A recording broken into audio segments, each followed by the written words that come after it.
ഈ സമരം നൂറുകണക്കിന് ദിവസമായിട്ട് നടക്കുന്ന സമരമാണ്. ഇത്തരത്തിൽ ഒരു വനിതാ മുന്നേറ്റ ജാഥയെ ജലപീരങ്കി ഉപയോഗിച്ച് അടിച്ചമർത്തുന്ന നാണം കെട്ട ഗവൺമെന്റ് അല്ലേ പിണറായി വിജയന്റെ ഗവൺമെന്റ്? ഈ ഭരിക്കുന്ന ഗവൺമെന്റുമായി ബന്ധപ്പെട്ട ആളുകളല്ലേ ആശാ വർക്കേഴ്സ്? അവരെയൊക്കെ ഒന്ന് കാണാൻ പോലും അനുവദിക്കില്ല. അവരെ തെരുവിൽ ഈ ചളിവെള്ളം അടിച്ചവരെ നശിപ്പിക്കുകയാണ്.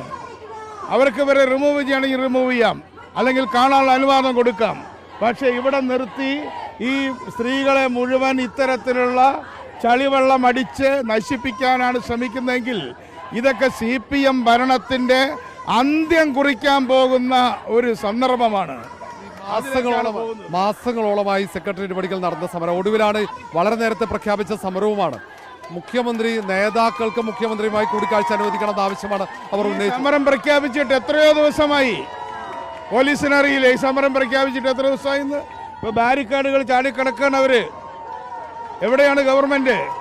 അവർ കയറിക്കഴിഞ്ഞു. ബാരിക്കാഡുകൾ അതിജീവിച്ചുകൊണ്ട് ആശമാർ അകത്ത് കടന്നു കഴിഞ്ഞു. ഈ ഗവൺമെന്റ് എന്തിനാണ് ഇവിടെ ഇരിക്കുന്നത്? അവരുമായി സംസാരിക്കാൻ ഉത്തരവാദപ്പെട്ട ഏതെങ്കിലും ആളിവിടെ ഉണ്ടോ? ഒരു പോലീസ് ഓഫീസറുണ്ടോ? ഒരു IG നിലവാരത്തിലോ DIG നിലവാരത്തിലോ ആരെങ്കിലും ഉണ്ടോ? വെറും കോൺസ്റ്റബിൾമാരെ വെച്ചിട്ടാണോ ഈ സമരം നേരിടുന്നത്? എവിടെ ഉദ്യോഗസ്ഥന്മാർ? എവിടെ മന്ത്രിമാർ? ആരോഗ്യമന്ത്രിയുടെ ആൾക്കാരോട് അവര് അകത്ത് കയറിക്കഴിഞ്ഞു. വിജയകരമായ തരത്തിൽ ആശമാർ ക്ലിഫ് ഹൗസിന്റെ മാർച്ച് നടത്തിക്കൊണ്ടിരിക്കുകയാണ്. ഇത് കേരളം കണ്ടിട്ടുള്ള ഏറ്റവും വലിയ മുന്നേറ്റമാണ് വനിതകളെ സംബന്ധിച്ചിടത്തോളം. UDF നേരത്തെ തന്നെ ഈ സമരത്തിന് സമരത്തോടൊപ്പമാണ് എല്ലാ കാലത്തും. എത്രയോ തവണ ഈ സമരത്തിന് വേണ്ടി പിന്തുണ കൊടുത്തു. പക്ഷേ ഒരു നിമിഷം പോലും ഒരു വിട്ടുവീഴ്ച ചെയ്യില്ല എന്ന് പ്രഖ്യാപിക്കുക.